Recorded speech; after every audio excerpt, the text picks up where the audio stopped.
Indeed. Alright, so our next level, Mondo, goes from that to outrageous, man! Outrageous is pretty outrageous. This is a pretty crazy level. Iron Manning it. Iron Man, do it! Oh man, it's the forest one. Okay, alright, yeah, I'm just about to say, you only have this, and then you have that other one. It's the one with all the forest fire.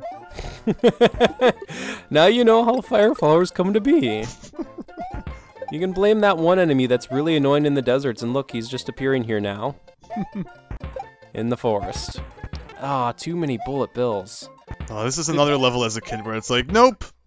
It's not happening. That's not happening. I'm top secret areaing it if you don't make it, by the way. No problem. Although I do have the most, like, maxed out stats you can have. So, if I fail this, I mean, I'm tempted to just start flying right now and cheat over the whole thing. But that's not fun. Also, Yoshi can step on top of fire, as well as a spin jump. So, yeah, more completely universe-destroying things. Thankfully, Yoshi doesn't create contradictions like I do. Also, I think you're supposed to bring that spring, and then you need to use it to bounce over something, maybe?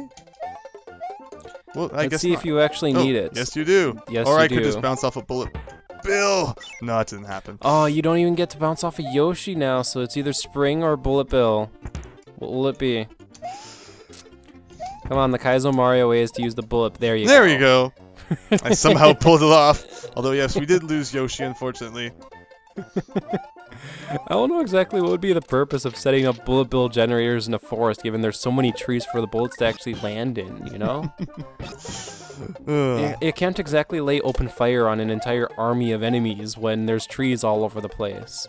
Well, clearly in Mario you can, because they have, like, magic bullets that clip through everything and go on for all eternity. So I wonder if, like, you wait long enough, the bullet bill will actually come back from the other side of the screen after it's circled around the entire world. Or do you think Mario's universe is flat? That's a good question. The problem is Mario always gets a heart attack way before that would happen. Way before that would ever happen. And you were actually so close to a bonus game, part of me just wants to let you have the next level and get it. But you wanna know what? I'll Iron Man it and let's see what happens, okay? Go for it. Oh man, Iron Manning funky. This is a this is a really tough Iron Man actually. So, because one of the things about this level is it has these really unique green fruits, and I really hope I can find a Yoshi. Do you get a Yoshi in this level? I think you do. I never understood this. Yoshi is in that block up there. How you get to that block? Don't ask me, because even with all my lunar magic exploration, I don't understand how they expect you to get that. I mean, I think there's a P-switch coming up, which I guess you could take back, but actually, I guess that's probably the solution. I just found out the solution by accident. I usually press and then run to the right like heck, but there you go. Well, let's see here. Okay, I was just gonna say, if the P-switch is here, I'll totally take it, because the thing was with that fruit, by the way, it adds up time, and in case you didn't notice, this level only started with 200. Do I actually want to really go back? No. I know there's fruit back there, but it only adds like 10 seconds. I think it's 20, but yeah, it's overall not too much. But wow, yeah, for some reason I've never made the connection. Take the P-switch back. Wow, kind of silly. Oh god, how do I get around this? Also, there you I'm go. not big. You can't kill Sumo Brothers with Yoshi. Also, yeah, get that mushroom. Okay, that helps a lot. I don't have to dismount Yoshi now. Oh, come on. Come on. There. I know how to Super Mario World. There we go. I am just really using Yoshi to the maximum ability here. Now let's not fall into the hole and die like a doofus or a moron. There we go. But yeah, you really do want to eat the fruit along the way. Which, speaking of things, I don't think I'm going to get a chance to show it off here because my goal here is to beat the level, not show off glitches. But if you wait till there's 100 seconds, then eat a fruit, then the 100 seconds pass again, the music gets even faster and faster and faster and faster every single time you do that. It's funny. That is awesome. Mm-hmm.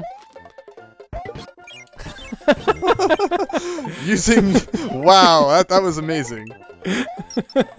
Yoshi, you are my pal bestest, buddy. I think we have a winner here for the level with the most times hit. Just based on Yoshi's activity alone. And actually, I want to say I am nearing the end here. Just, oh my god. That was some epic dodging going on right there. And because of that, you are a super player! You know it, you know it, you know it.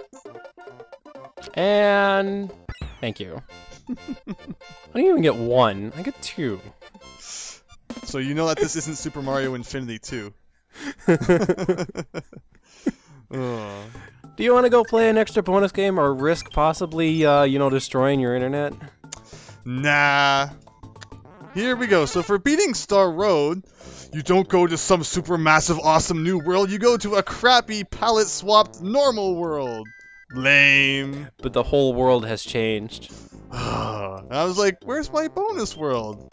After the bonus world, after the bonus world. No, instead you just get an overworld map where the grass is now green and the brown stuff is, or sorry, the grass is now red and the brown stuff is now green. I don't know why, but yeah. Chocolate Island is blooming and everywhere else in the, you know, donut or dinosaur land is dying. So the only thing we have left to do now is actually Bowser's Castle, but beating the special world does bring along one more change, and I don't think we're going to have too much of an opportunity to show that off in Bowser's Castle. So let's show it off here instead, although maybe this level has too many Rexes. I want to find some Koopa Troopas and Goombas and all that other crazy stuff. But beating, yeah, there we go, there's a Piranha Plant. Beating Special World changes the appearance of some enemies. It turns plants into pumpkins, it turns, Koopa Troopas into these guys that kind of look like Mario, except they're not.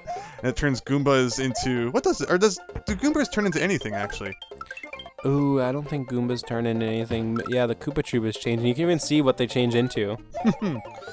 Actually, the perfect place to look at this, also I just got that 3-up moon there, would be...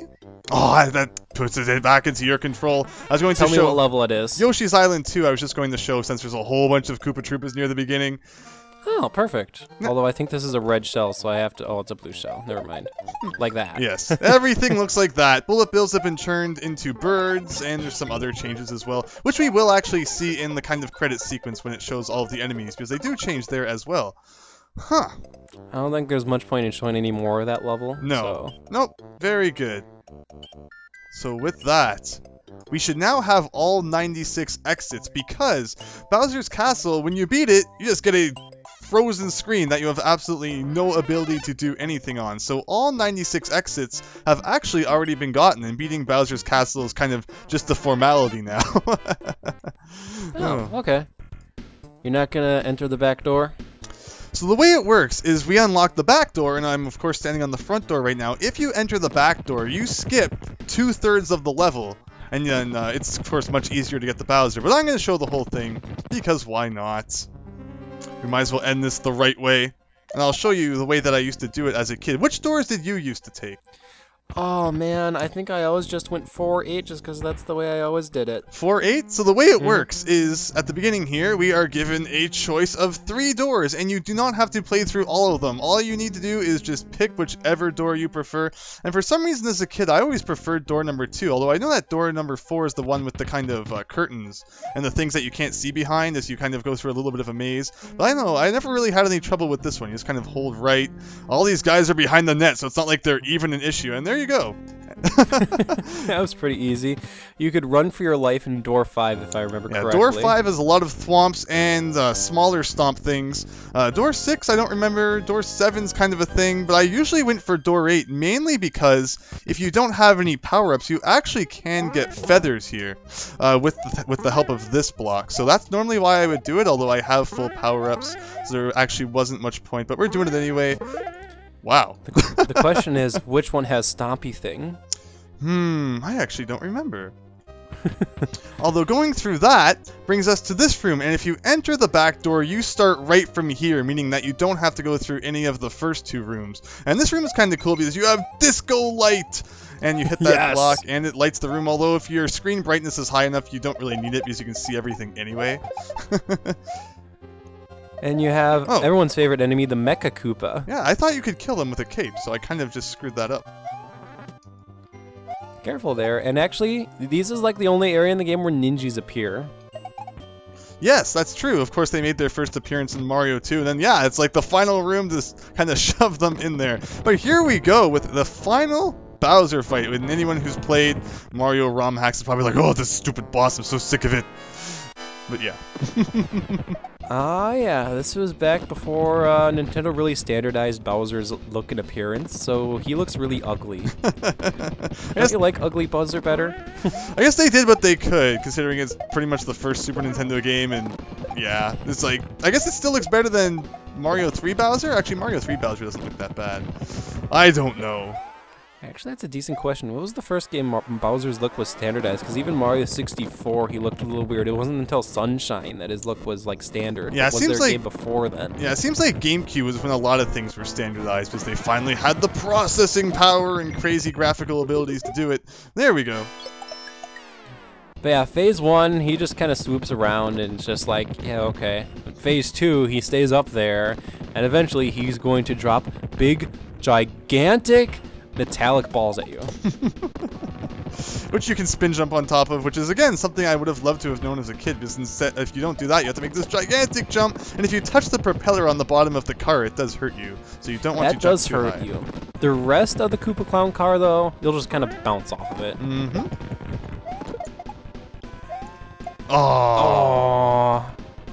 But yes, of course, the theme here is there's a few different stages of this fight, and each one you need to throw those Mecha Koopas that he throws at you back at him. You think he would learn after the first couple of times. But no, he just keeps throwing them at you anyway. It's unfortunate that even if you were to fly and kind of go up to Bowser, you can't jump on him. Yeah. The only way to hurt him is with the Mecha Koopas into his face. Oh my gosh. Let's try not to lose this one, Andrew. Hey, you did it. It's sometimes hard to get into a good position, like that. There we go. Excellent job. 4 down, 2 to go. And we have another little intermission here where he drops these fire things on your head. You know, these things were hard to dodge as a kid because I never actually thought to do, well, what you just did. Of course, having the cape here does kind of break the fight, too. It's much more difficult if you only have mushrooms to work with. Now this destroyed me as a kid as well. He goes up and down and pound and all over the place, and he can be hard to dodge, actually, in some circumstances, especially with the Mecha Koopas roaming around. By the way, if he lands on a Mecha Koopa, the Mecha Koopa goes bye-bye. Mm-hmm. Also, if you have one out already, he'll only throw one at you. Let's not screw this up now. And there you go! You did it. Super Mario World, everyone. Bye-bye, King Koopa. All 96 exits, everything we could possibly do. That was fun. And you get to kiss after all that. The adventure has over. Mario's adventure. Mario, the princess, Yoshi, and definitely not Luigi. No mention of Luigi at all.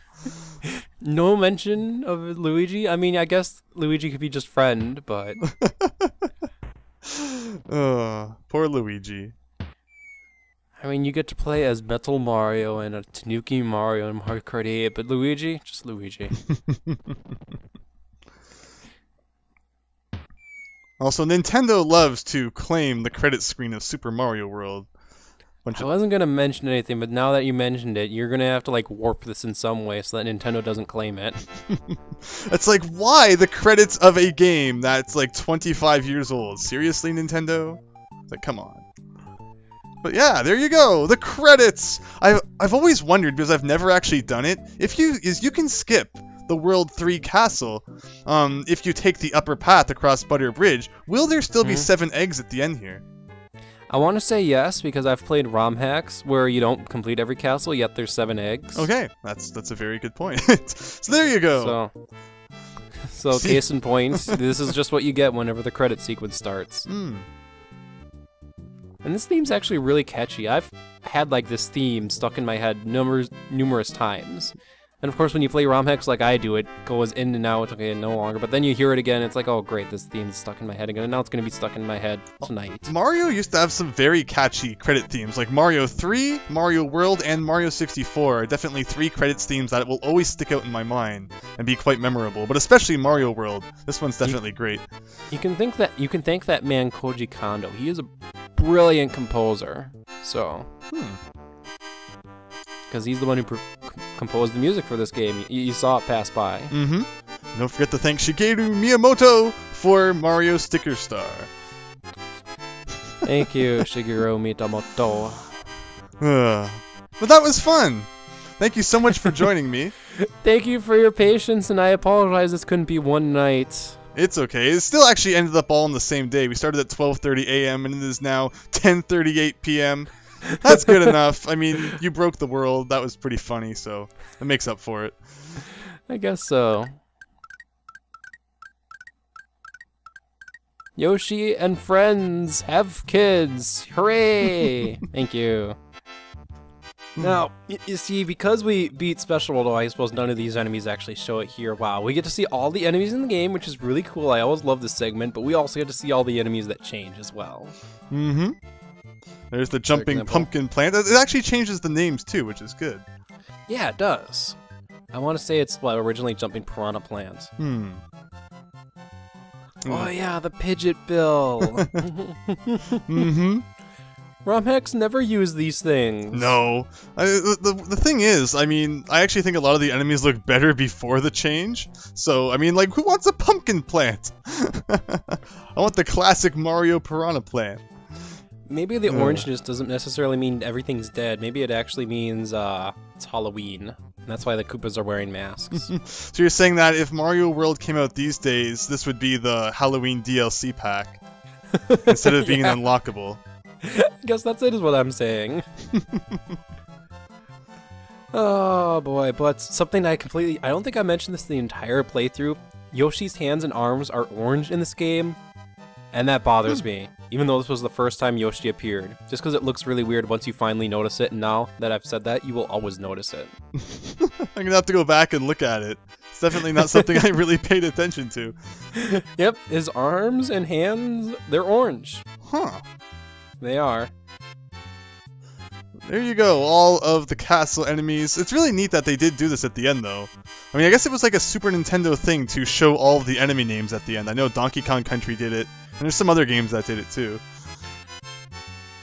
For whatever reason, that made me think of Kirby Superstar, but I want to say Kirby Superstar tells you the names of enemies as you kill them. I could be wrong. Reznor? We never saw Reznor in just a castle like that. The credits lie. The Mecha Koopas and the rest. The rest. All of our Koopa kids. In case you ever forget their names. There you go. I wish we got an etymology of what happened to all the Koopa kids. Like, for example, Ludwig became a millionaire composing music, and Morton became a millionaire doing something else. But in any case, we're kind of stuck on the end screen now. And there's no way to get out of it without restarting the system. So, I'm wondering, if you got a whole bunch of exits, and none of those were a ghost house or castle, and then you beat Bowser's castle, would you be stuck? Because I don't think it saves your game when you do that. Or does it? Good point. The thing is, you save after a castle, and you've guaranteed half to beat the first castle. You also have to beat the one ghost house to get to Star World. I want to say if you take that path from Donut Plains, from the ghost house, I think you actually go back to the ghost house. That makes sense. But yeah, I wonder if it does save when you beat your game or not. Because regardless, we had all 96 exits. But yeah, we did. I sadly don't think it lets you restart over the net play. We would actually have to close and start net play again. That would be a pain. We would. We've had enough technical difficulties tonight. Thank you everyone for watching Late Night Technical Difficulty World. Removed from Super Mario World Central. Yes. Well, I hope you had fun, Milesluigi. I have. That's the original Super Mario World, everyone. Yeah, thank you so much for joining me. Only you guys know the stats on the side. I don't know who won what, so we'll have to wait and find out. Super Mario World does not have a World E. Do you have anything up ahead for us about Super Mario World? About Super Mario World? Yeah. Nope, not really. Watch you change your mind. Watch Andrew change his mind between when we record this and when this goes up. We'll see. But anyway, that was fantastic. Thanks again. Thank you everyone for watching. Do you have anything else to add here? I do not. Alright then. Yes, so thank you everyone for watching. I hope that you enjoyed this. And yeah, hope to see you next time for something different. So thanks, and see ya. See ya.